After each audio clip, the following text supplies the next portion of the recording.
Bonjour à tous et bienvenue à l'émission Bonjour chez vous. Je suis très heureuse de vous retrouver aujourd'hui pour cette dernière émission de la semaine.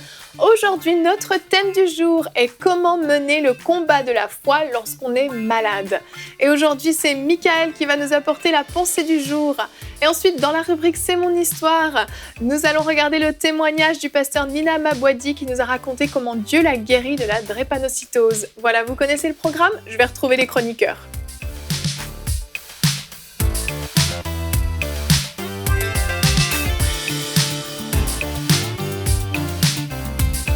Bonjour à tous. Bonjour Evelyne. Bonjour Evelyne. Je réalise que je suis la seule femme sur ce plateau. Que de testostérone dans un même endroit pour un thème que vous aimez tous bien, donc ça tombe bien. Waouh.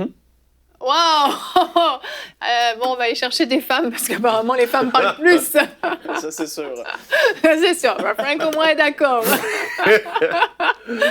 Aujourd'hui, on va parler de guérison divine, du combat de la foi. Alors, on l'a dit, pour certains, le temps des fêtes est un merveilleux moment. On passe du bon temps en famille, ça crée des souvenirs, etc.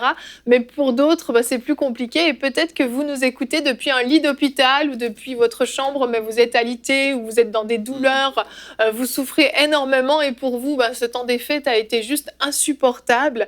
Donc, nous avons une bonne nouvelle à vous annoncer aujourd'hui. Nous allons vous fortifier votre foi et vous allez même avoir l'opportunité de recevoir votre guérison au travers de cette émission. Nous allons prier pour vous à la fin.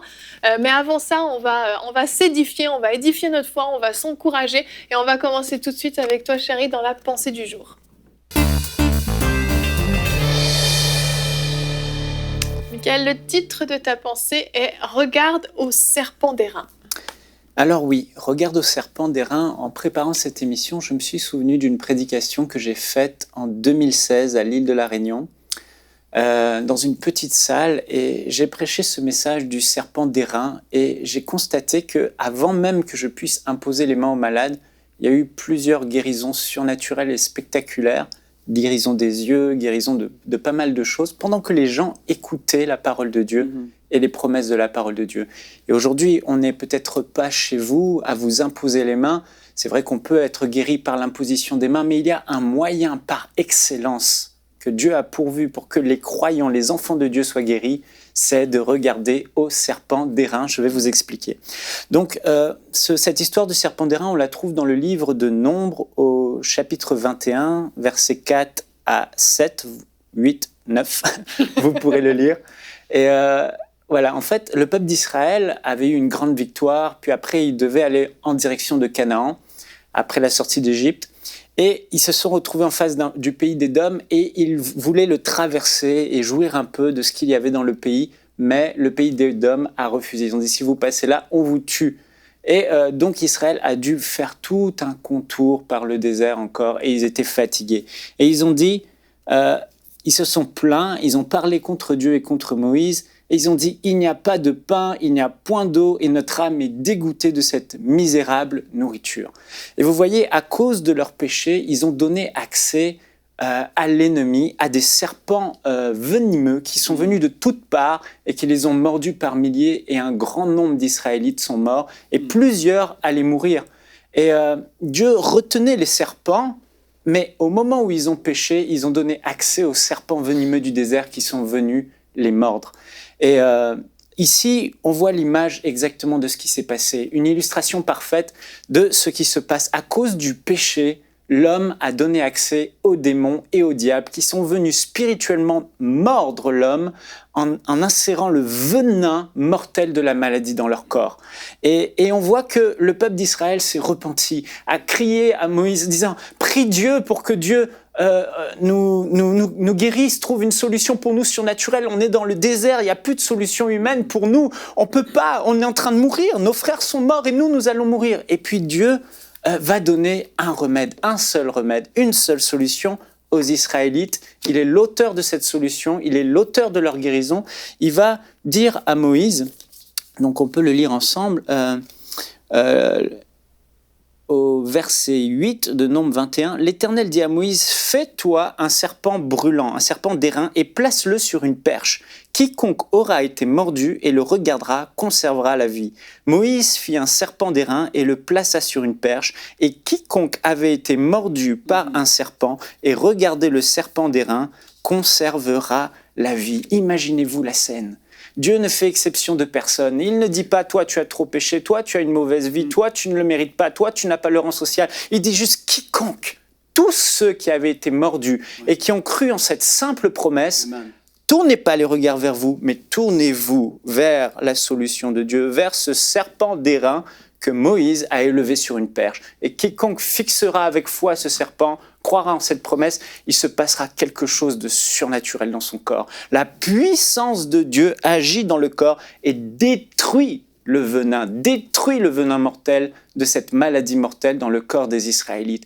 Et c'est formidable de voir que Jésus va dire dans Jean chapitre 3 verset 14, 1500 ans plus tard, « Et comme Moïse éleva le serpent dans le désert, il faut de même que le Fils de l'homme soit élevé, afin que quiconque croit en lui ait la vie éternelle. » Moïse a élevé un serpent de bronze dans le désert pour que Israël puisse être guéri de sa maladie, de cette morsure. Jésus dit de même que Dieu a offert au peuple d'Israël cette unique et seule solution pour leur guérison. De même, Dieu offre à l'humanité tout entière, à vous qui êtes chez vous, une seule solution. Jésus-Christ, qu'il y a 2000 ans sur la croix de Golgotha, a été élevé par Dieu lui-même, cloué par Dieu lui-même sur cette croix, maudit par Dieu lui-même.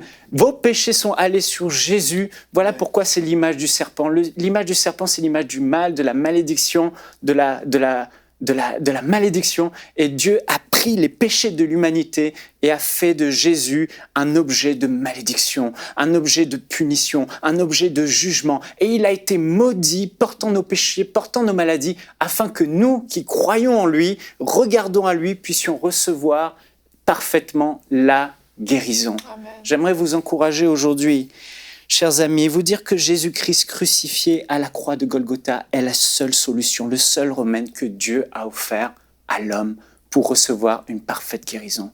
Et là où vous êtes, quel que soit le venin qui a atteint votre corps, quel que soit le venin de cette maladie qui est venue en vous, quel que soit son nom, cancer, sida, drépanocytose, mal de tête, problème à la colonne vertébrale, aux articulations, au sang, au cœur, quelle que soit la maladie, Jésus a dit, quiconque, la parole de Dieu dit quiconque, et si vous, là où vous êtes, vous croyez en cette promesse, que celui qui regarde à Jésus-Christ crucifié, la puissance de Dieu va couler de l'œuvre de la croix et de la foi qui va être générée dans votre cœur et va guérir votre corps malade. Aujourd'hui, j'aimerais simplement conclure, le temps me manque, pour vous dire que vous pouvez faire cette prière aujourd'hui avec détermination. Je n'ai plus à porter cette malédiction de la maladie, car Jésus-Christ l'a porté pour moi à la croix. Jésus a été maudit pour que je ne sois plus maudit. Alors je regarde avec foi à l'œuvre de Jésus et je reçois ma guérison surnaturellement et simplement, tout comme le peuple d'Israël a reçu en regardant avec foi le serpent élevé. Si avec les yeux de votre cœur, vous arrivez à contempler la puissance qui coule de l'œuvre du sacrifice de Jésus à la croix, il se passera assurément quelque chose de glorieux et de surnaturel dans votre corps. Et si vous avez déjà fait cette expérience et il ne s'est rien passé, je veux vous encourager, on va vous encourager dans cette émission à persévérer parce que la croix de Jésus n'échoue pas. Quiconque croit en l'œuvre de Jésus-Christ et que par ses meurtrissures, vous avez été guéris, Vous serez guéris. Ne lâchez pas, soyez encouragés aujourd'hui. Amen, amen. Gloire à Dieu pour cette extraordinaire provision de guérison divine qu'on a à la croix en Jésus-Christ. On passe souvent à côté de cette provision-là, en fait. Elle est là, elle est disponible. Et puis, on est dans la maladie, on est dans la souffrance, et parfois les symptômes sont tellement violents, tellement forts, qu'on arrête de fixer nos yeux à la croix, justement. On détourne notre regard et on fixe nos yeux sur notre maladie, sur notre état, notre circonstance de souffrance, ce qui est justifié dans un sens, parce que la souffrance est telle qu'au bout d'un moment, on n'est plus capable. Mais la Bible dit dans Luc 10 au verset 19, c'est notre verset du jour, « Je vous ai donné le pouvoir de marcher sur les serpents et les scorpions et sur toute la puissance de l'ennemi et rien ne pourra vous nuire. » Rien ne pourra nous nuire. C'est tellement important de faire cet effort, malgré la maladie, malgré la souffrance, de refixer nos yeux sur Jésus-Christ, de refixer nos yeux à la croix, de refaire cet effort, de se dire « Non, je ne me laisserai pas abattre. Non, rien ne pourra me nuire. Je me fortifie et je crois qu'à la croix, j'ai reçu tout ce qu'il me fallait pour recevoir cette provision de guérison qui m'est destinée. » Amen. J'ai personnellement été malade avant de connaître le Seigneur. Je faisais de l'asthme quand j'étais plus jeune. J'ai été hospitalisé plusieurs fois. J'ai failli mourir à cause de ça. Et Jérémy même m'a connu avant que je sois chrétien. Il m'a connu malade. Il est venu me visiter à l'hôpital. Il m'a amené un évangile. Et tout ça pour dire quoi? Quand j'ai donné ma vie au Seigneur, 1 an après, j'ai juste regardé, donc celle qui est ma femme aujourd'hui, j'ai regardé puis j'ai dit mais je suis guéri. Et je m'en étais même pas rendu compte en fait. C'est juste qu'avant, tous les soirs, je devais prendre de la Ventoline, je devais prendre des médicaments, j'ai eu toutes sortes de traitements. Et 1 an après, j'ai dit, mais je suis totalement guéri, j'en prends plus. Et la Bible dit que chacun est esclave de ce qui a triomphé de lui.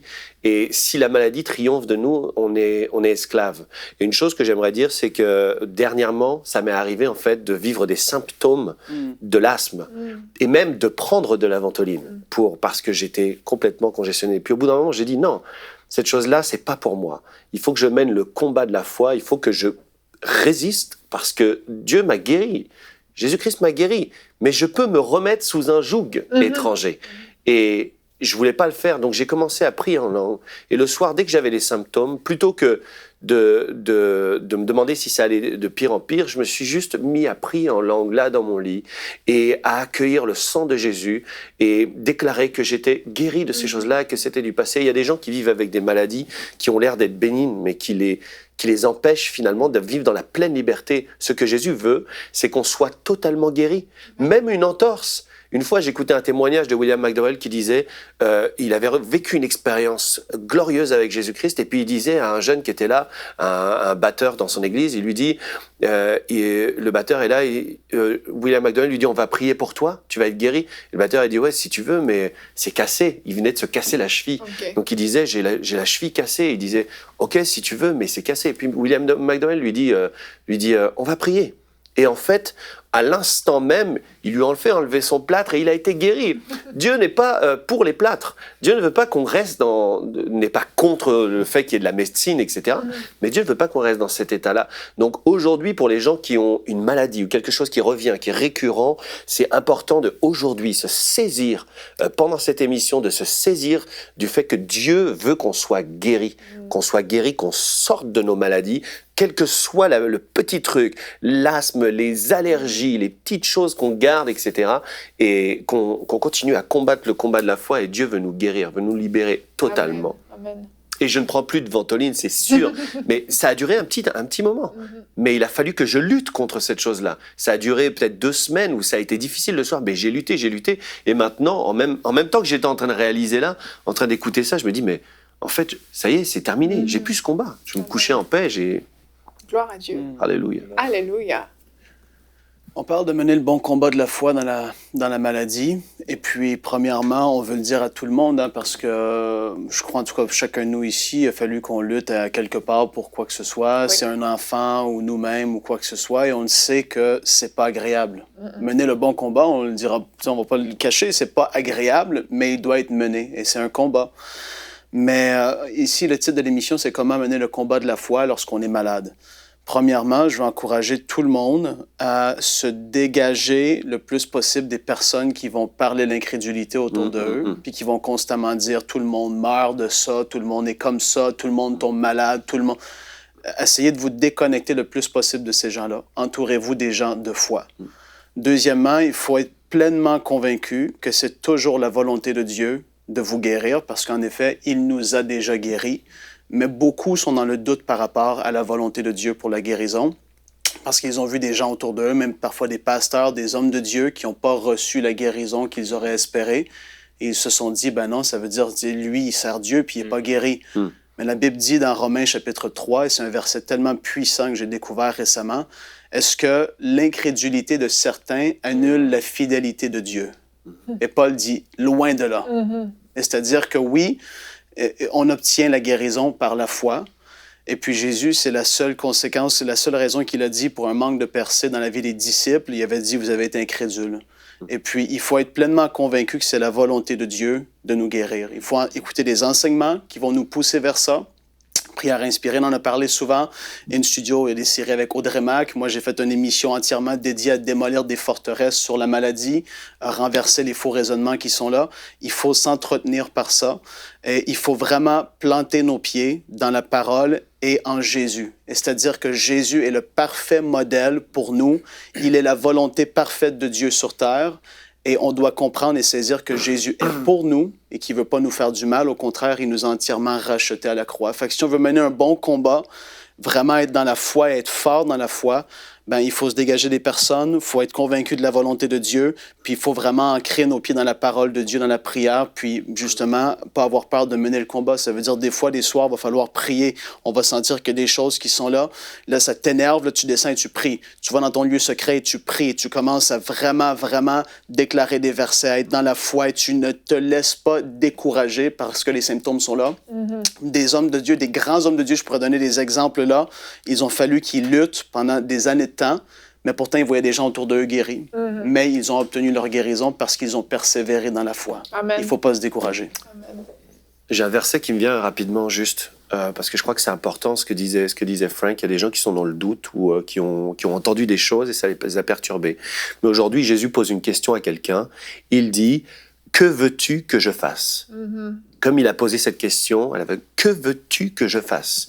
Est-ce que tu veux être guéri? Il te pose cette question. Que veux-tu que je fasse? L'aveugle va dire que je recouvre la vue. Amen. Il a dit sois guéri de ton mal, qu'il soit fait selon ta foi. Mais il te pose cette question. Que veux-tu que je fasse? Plutôt que de chercher est-ce que c'est la volonté de Dieu que je sois guéri, vu que tu es dans le trouble, que veux-tu qu'il fasse? Puisqu'il sait ce dont tu as besoin.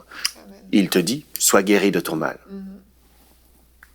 Jérémie, amen. Ok, amen. Amen. Eh ben, amen, amen, Gwen. Et on va regarder maintenant le témoignage du pasteur Nina Mabwadi, qui, elle, a vécu une guérison de la drépanocytose. Entre autres, vous allez voir, il y a eu de multiples guérisons dans sa vie. Vous allez voir comment elle a mené ce combat de la foi jusqu'à aujourd'hui dans la rubrique C'est mon histoire.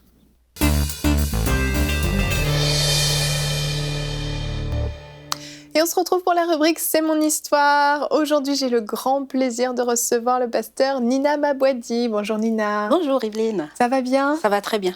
Merci d'être sur le plateau de C'est mon histoire pour nous partager ton histoire. Tu Avec es plaisir. pasteur avec ton mari, le prophète Sosten Mabwadi, Ouais. à Bordeaux, à Ouais. l'église Centre évangélique Esprit et Vie. Oui, c'est ça. Depuis combien d'années maintenant? Ça va être la 15e année, là, on va dire. On a Quand été même. établi pasteur associé en fin 2004. Ça fait longtemps, beaucoup Ouais. d'années au service de Dieu. Vous portez beaucoup de fruits là-bas. Et pour cause, parce qu'avec l'histoire que tu vas nous raconter, on va comprendre ce que Dieu a déposé dans ta vie, à toi, et dans celle de ton mari même, parce que vous vous êtes connus finalement très tôt. On va le voir dans ton histoire. Tu vas nous raconter comment Dieu t'a guéri, entre autres, parce que tu as eu beaucoup de guérisons, mais entre autres de la drépanocytose, qui est une maladie quand même très compliquée, dont on ne guérit pas normalement. Mais à Dieu, tout est possible. Amen. Et toi, tu es née au Gabon. Et ta maman, tu l'as toujours... assez rapidement, tu as connu ta maman malade, qui était quand même très souffrante, qui devait s'absenter régulièrement. Mais tu as vu la main de Dieu sur la vie de ta mère. J'ai vu la main de Dieu sur la vie de ma mère. Effectivement, à l'âge de 10, 11 ans, j'ai commencé à prendre un peu plus conscience de ce qui se passait dans notre maison. C'est qu'à cette époque, mon papa se déplaçait énormément avec ma maman et il faisait plusieurs villes pour rechercher justement une solution au problème de santé de ma mère. Ma maman a vu plusieurs médecins et on ne savait pas vraiment exactement de quoi elle souffrait. En tant que chrétien, aujourd'hui, on dira que c'était une maladie spirituelle. Mais les résultats des examens ne montraient rien, on va dire, sur le plan humain. Et donc, mon papa, avec les moyens qu'il avait, il a recherché la guérison autrement. Donc, ils ont traversé plusieurs villes à la recherche de charlatans, de guérisseurs, pour pouvoir trouver une solution. Et ça n'a pas marché, ça n'a pas du tout fonctionné. Et un jour, l'une de nos voisines, qui discutait souvent avec ma maman et qui était donc au courant de ce qu'elle vivait, lui a proposé de venir avec elle à l'église le dimanche matin. Ma maman a accepté. Elles sont allées à l'église, le pasteur a prié pour elle. Elle est revenue à la maison, pareil, il n'y avait rien d'extraordinaire. Elle était contente, c'est sûr, mais pour nous, il n'y avait rien d'extraordinaire. Sauf que dans les jours qui suivaient, on a constaté des changements. Et ça, c'était très surprenant. Anormal. Voilà. Chez nous, on voyait maman fatiguée, épuisée, il fallait l'aider. Ma maman m'a élevée de telle sorte que je m'occupe très tôt d'une famille, que je m'occupe très tôt de ma maison. C'est plus tard que j'ai compris que ma mère était en train de m'éduquer comme quelqu'un qui allait disparaître dans les jours qui suivaient, quoi. Elle te préparait à son départ, en fait. Oui, elle me préparait à son départ. Elle a fait 2 filles, et comme j'aime souvent le dire, j'ai grandi au milieu d'une bande de garçons. C'est ça, parce que tu avais de nombreux frères. De nombreux frères, je jouais aux jeux de garçons, j'ai pas grandi vraiment avec une poupée, la poupée était à la chambre, mais je jouais aux billes, au football et tout, parce que j'étais entourée de mes frères. Et là, quand ma maman commence à expérimenter la guérison, et on commence surtout à le constater, moi, pendant ce temps, qui souffre, parce que j'étais malade depuis ma tendre enfance, je souffrais de la drépanocytose. Comme disent les médecins, j'étais porteur AS de la maladie. Donc, je faisais beaucoup d'anémie, j'avais de grosses douleurs au niveau des articulations, j'avais les articulations qui enflaient, les paumes de main qui enflaient à chaque fois. Et j'étais tout le temps malade. Et à chaque fois, je me demandais souvent si je vais terminer la journée à la maison ou à l'hôpital. À cette époque, ma maman était matrone, ce qu'on appelle sage-femme aujourd'hui. C'était les sages-femmes de l'époque. Et donc, il y a des moments où, quand ma maman était de garde, avec mon petit frère, on est les 2 derniers de maman, on dormait à l'hôpital, ou parfois je dormais à l'hôpital parce que j'étais hospitalisée. C'est ça, donc tu t'as vécu presque à l'hôpital. Oui. Et il y a des moments aussi où, quand j'étais malade, elle me gardait à la maison, sous perfusion. Elle s'occupait de moi à la maison. Et encore une fois, je suis malade. Et là, maman est maintenant chrétienne. Et elle me propose de faire venir un ancien de l'église pour prier pour moi. Je lui dis d'accord. Donc, quand cet ancien arrive, il me dit, avant de prier pour toi, j'aimerais te présenter le Seigneur. C'est Jésus qui guérit, mais j'aimerais t'inviter à recevoir donc Jésus dans ton cœur. Et il m'a présenté l'évangile. Il m'a fait faire la prière de repentance. J'ai prié, j'ai reçu le Seigneur dans mon cœur et tout, au nom de Jésus. Amen. Quand j'ouvre mes yeux, je suis toujours sous perfusion. Je me dis, bon, peut-être que ça va être comme maman, ça va être progressivement. Alors, quelques temps plus tard, ma maman me dit, maintenant que tu es chrétienne, ça serait bien de venir avec moi à l'église. Et donc, je lui dis, d'accord, maman, et tout. Je vais à l'église et là, je découvre un groupe de jeunes, mais vraiment extraordinaires. Des jeunes qui sont enflammés pour Dieu, des jeunes qui passent des heures à l'église à écouter la parole, des jeunes qui sont épanouis. Et je me disais, waouh, mais eux, ils n'ont pas de problème de santé. Ils vont bien, eux, apparemment, et tout. J'aimerais bien leur ressembler, quoi. Et là, j'écoute la parole en pleine réunion de jeunes et je suis vraiment touchée par le message. Et là, je fais une prière au Seigneur. Et j'ai dit à Dieu, Seigneur, je continue à ressentir ces douleurs dans mon corps, mais je te fais cette prière. C'était vraiment pour moi une alliance que je faisais avec Dieu, Seigneur. Quand tu vas me délivrer, Seigneur, quand tu vas me délivrer de cette douleur, de cette maladie, moi, je vais te servir. Et je m'engage vraiment à te servir, à mettre du temps à part pour toi, à mettre des heures à ne pas me fatiguer pour te servir. Et c'est une alliance que j'avais faite avec le Seigneur. Vraiment. Et là, quelques temps plus tard, je commence à ressentir des changements dans mon corps. Je vais de moins en moins à l'hôpital, je fais de moins en moins l'anémie. Et je continue à recevoir la parole de Dieu. Et là, quand j'arrive dans ce groupe de jeunes aussi, je tombe dans une période où il y a des changements qui se font. Le groupe de jeunes était dirigé par un bureau, donc un président, un secrétaire, etc. Et il y avait un ancien de l'Église qui avait un regard sur la jeunesse, donc qui était au-dessus du bureau. Et là, quand on procède aux élections pour le nouveau bureau, et on vote le nouveau président, et là, c'est celui qui est devenu mon mari. Qui devient président de la jeunesse. Et donc, l'ancien de l'Église lui pose la question, ben maintenant, Sostène, que tu es président, qu'est-ce que tu comptes faire avec la jeunesse? Il dit, ben moi, le Seigneur me met à cœur d'évangéliser, d'aller de ville en ville dans la province et de prêcher l'Évangile et présenter le Seigneur Jésus. Et là, quand il en parle, on est tout jeune, nous sommes des adolescents en fait. Lui, il avait 17 ans, le plus vieux parmi nous avait 23, 24 ans. Oui, vous étiez vraiment jeune. On était vraiment jeunes. Mais on a expérimenté des choses extraordinaires. Alors qu'on partait, on prenait 3 mois de jeûne et prière, on préparait en fait nos vacances. Et pendant les vacances, en fait, on allait de ville en ville pour prêcher l'Évangile. Wow. Et là, on a expérimenté des guérisons. Je me souviens encore la première fois que j'ai prié pour un aveugle qui a recouvert la vue, j'avais à peine 14 ans. C'est fou. C'est fou, on expérimentait des choses, on croyait tellement à ce qu'on vivait, à la parole qu'on écoutait, que pour nous, en fait, il n'y avait rien qui pouvait se tenir contre face au nom de Jésus. Amen. Le nom de Jésus était au-dessus de la maladie, de l'oppression qu'on pouvait avoir en face de nous. Et là, dans cette atmosphère de guérison, de délivrance, de miracle, le Seigneur a fermé ma foi. Il m'a fermé davantage. Je suis de moins en moins malade, sauf que j'ai encore des douleurs dans mon corps. De temps en temps, au lieu d'aller à l'hôpital tous les mois, j'y allais peut-être tous les 2 mois.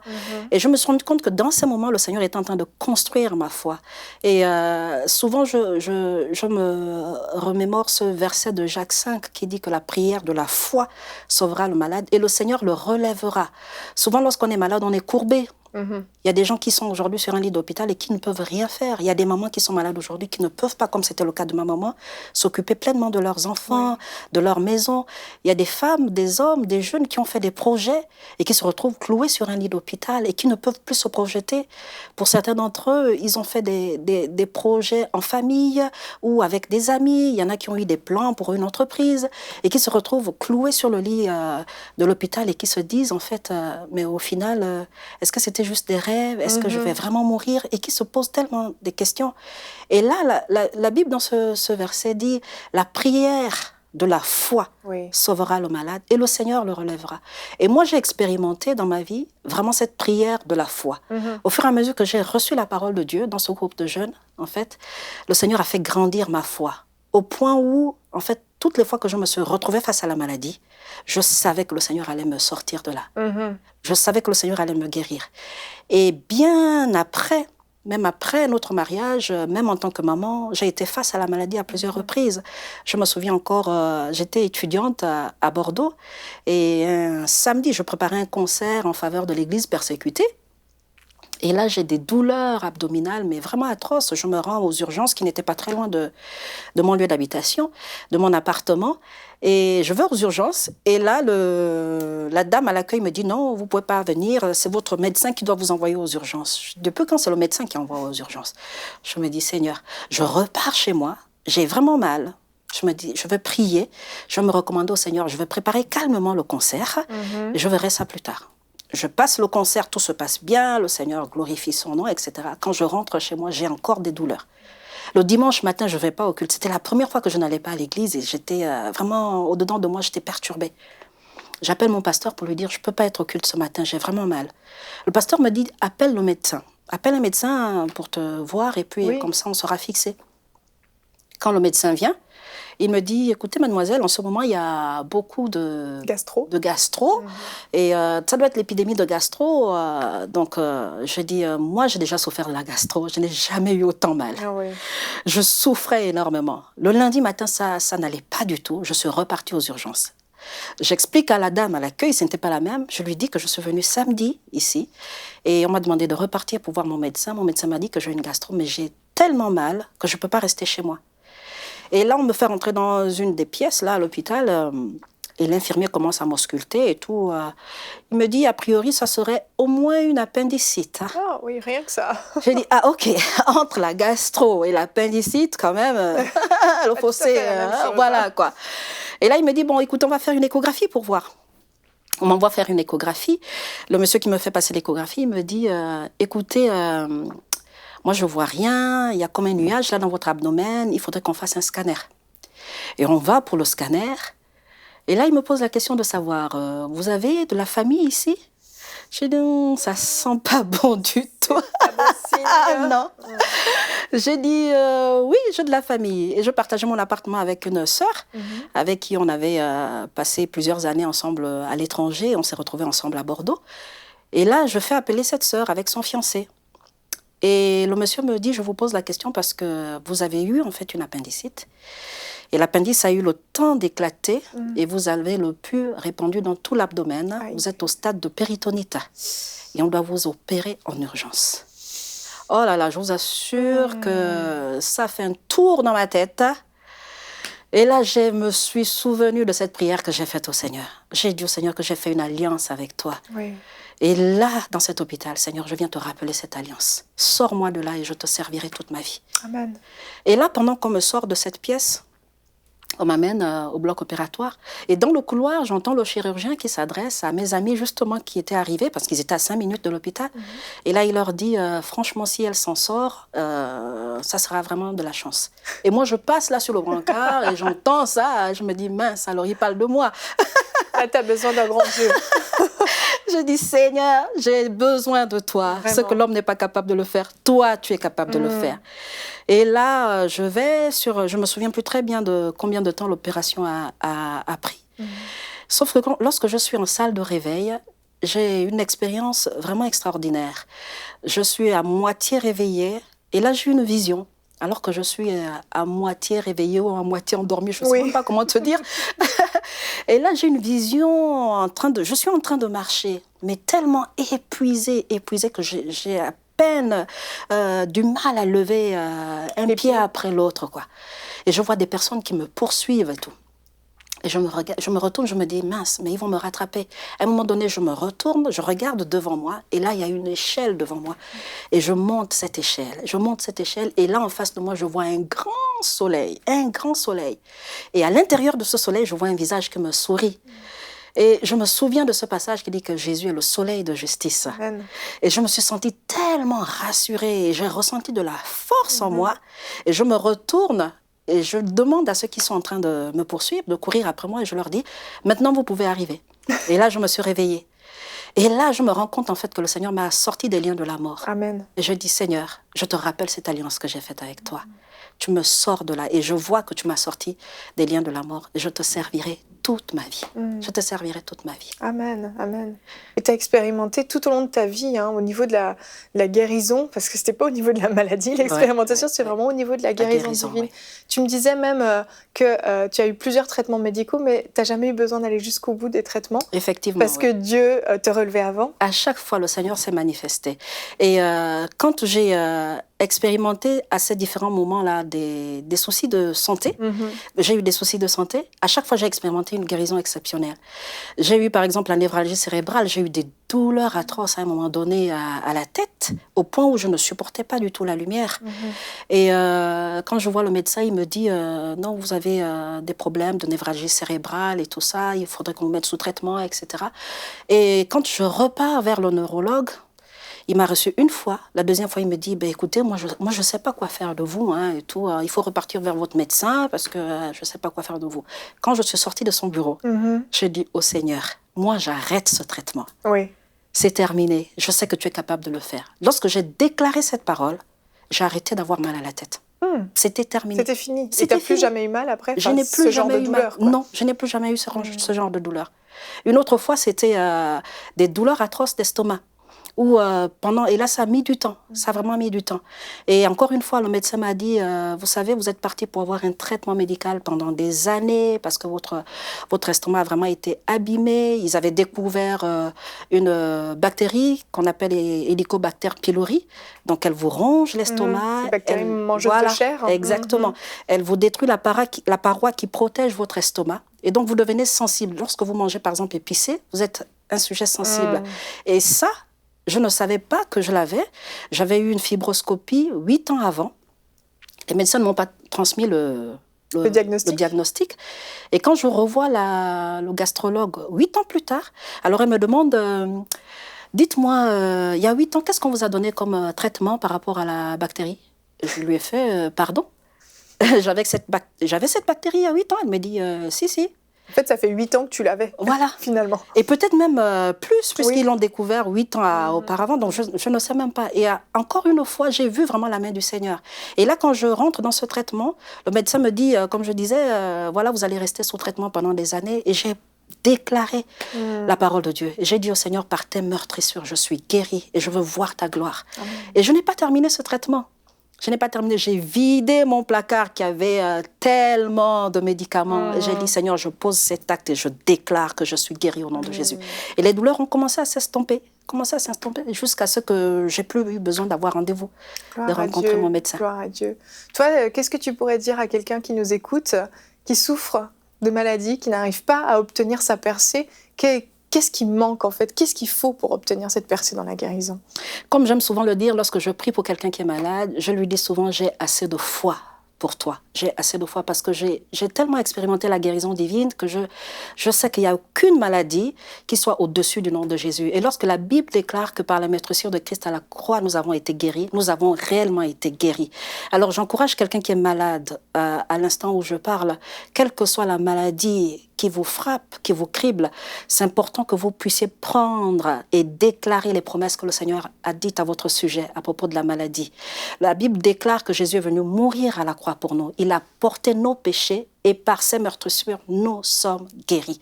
Nous avons été guéris. J'aime cette version qui dit nous avons été guéris. C'est-à-dire que ça a déjà été fait. C'est comme un match, lorsque vous n'avez pas été au stade, vous le regardez en différé.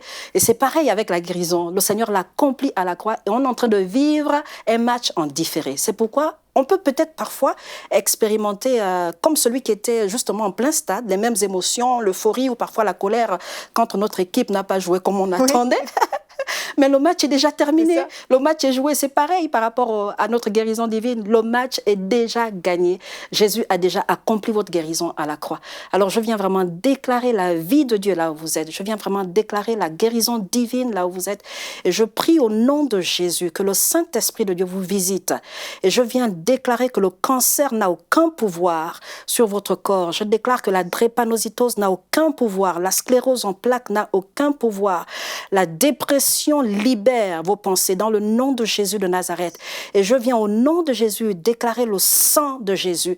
Et je prie aussi pour toutes ces personnes en qui le Seigneur a investi un don de guérison afin qu'ils puissent se manifester, que vous soyez des sources de guérison, des sources de délivrance, un instrument de guérison pour plusieurs autour de vous. Que la grâce du Saint-Esprit soit votre partage et que vous puissiez expérimenter cette parole de la Bible qui déclare que par les meurtrissures de Jésus, nous avons été guéris. Que ton nom soit béni, Père éternel, que ton nom soit glorifié pour les miracles qui vont suivre, Seigneur, ces temps.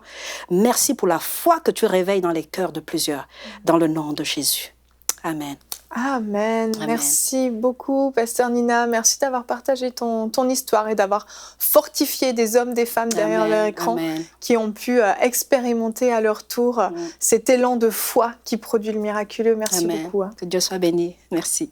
Donc vous le voyez, le combat de la foi se mène vraiment avec détermination, avec persévérance et avec une pleine confiance et certitude que Dieu veut intervenir. Et on va prendre quelques minutes maintenant pour prier pour vous. Donc je vous invite vraiment à fixer vos yeux, comme on l'a dit au début de cette émission, sur Jésus-Christ, sur l'œuvre de la croix, qui a été élevée, qui a été placée sur la croix pour pouvoir vous donner accès. Il a porté votre maladie, il a porté votre souffrance, il a porté vos symptômes pour vous donner la guérison divine. Vous y avez accès, c'est sa volonté et c'est sa capacité. Vous avez simplement à recevoir maintenant là où vous êtes. Chérie, est-ce que tu veux bien prier pour les gens? Tu veux que ce soit Jérémy? Prière inspirée dans Bonjour chez vous. Vas-y. Vous pouvez prier à deux. Allez-y. Chérie, tu peux commencer et Jérémy va poursuivre. Ok. Père, on veut te remercier déjà pour cette œuvre extraordinaire. Tu as pourvu. Tu ne nous as pas laissés, tu ne nous as pas abandonnés. face à ce diable qui s'est déchaîné contre nous à cause du péché, tu as pourvu à la solution merveilleuse en envoyant Jésus-Christ, ton Fils unique, mourir pour nous à la croix, versant son sang, souffrant par ses meurtrissures, afin que par ses meurtrissures, sur cette croix à Golgotha, nous puissions aujourd'hui recevoir simplement, par la foi, comme un cadeau, la guérison divine. Père, je prie pour toutes ces personnes qui nous regardent, et je commande au nom de Jésus-Christ de Nazareth, je commande au nom de Jésus à toute forme de maladie dans votre corps, là où vous êtes, à toute forme de symptômes de maladie, à toute forme de douleur, à toute forme de souffrance physique dans votre corps, par la puissance de l'œuvre de Jésus-Christ à la croix, par la puissance de son sang qui a coulé, par l'autorité de son nom qu'il nous a donné. Je commande maintenant à cette maladie, à cette souffrance de quitter ton corps maintenant. Là où tu es, crois-le et reçois Jésus-Christ qui a été élevé sur cette croix, à libérer la puissance de guérison pour que tu sois maintenant dans ton corps saisi par le Saint-Esprit qui guérit toutes tes maladies. Reçois maintenant ta guérison au nom glorieux de Jésus-Christ. Quelque chose se passe dans ton corps, quelque chose se passe dans tes os, quelque chose se passe dans tes yeux maintenant, et tu commences à faire ce que tu ne pouvais pas faire. Ton bras commence à se libérer, tes organes commencent à être restaurés, tes cellules commencent à être restaurées au nom de Jésus-Christ. Le venin de l'ennemi est vaincu à cause du sang glorieux de Jésus-Christ maintenant. Sois guéri de la tête aux pieds. L'onction de Dieu coule sur toi maintenant et te guérit parce que ton Dieu t'a tant aimé qu'il a livré Jésus-Christ afin que maintenant, aujourd'hui, à l'instant T, à ce moment précis, tu sentes que la puissance de Dieu traverse ton corps et par la foi, tu reçois ta guérison. Alléluia. Rends grâce simplement à Dieu. Grâce. Alléluia. Le Seigneur guérit une personne du nerf optique. Vous avez des problèmes au nerf optique et vous êtes maintenant libéré, guéri et recevez cette guérison par la foi. Une personne qui a un problème ménisque au genou droit et cette personne est maintenant libérée. Une personne qui a comme je ne sais pas si c'est de l'arthrose dans les doigts, mais ça vous lance dans tous les doigts et maintenant le Seigneur vous guérit. Au nom de Jésus-Christ, nous déclarons la guérison de toute maladie et nous condamnons par le Saint-Esprit et l'œuvre de la croix toute maladie dans votre corps. Nous déclarons qu'en cette année, cette nouvelle année, vous entrez dans cette nouvelle année pourvu de votre guérison afin d'accomplir les œuvres de Dieu. Vous n'allez pas mourir, mais vous allez vivre, être rempli de force et de courage pour servir le Seigneur avec force.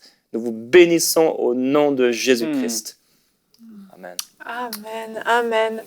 Je crois que vous avez reçu quelque chose pendant ce temps de prière, pendant qu'on vous exhortait. Envoyez-nous vos témoignages à l'adresse témoignage@emcitv.com. Nous allons glorifier le Seigneur avec vous pour ce qu'il a accompli dans vos vies. Je vous souhaite un merveilleux week-end, que le Seigneur vous fortifie dans votre foi. On se retrouve la semaine prochaine pour une nouvelle année qui débutera ensemble avec Bonjour chez vous. Soyez bénis.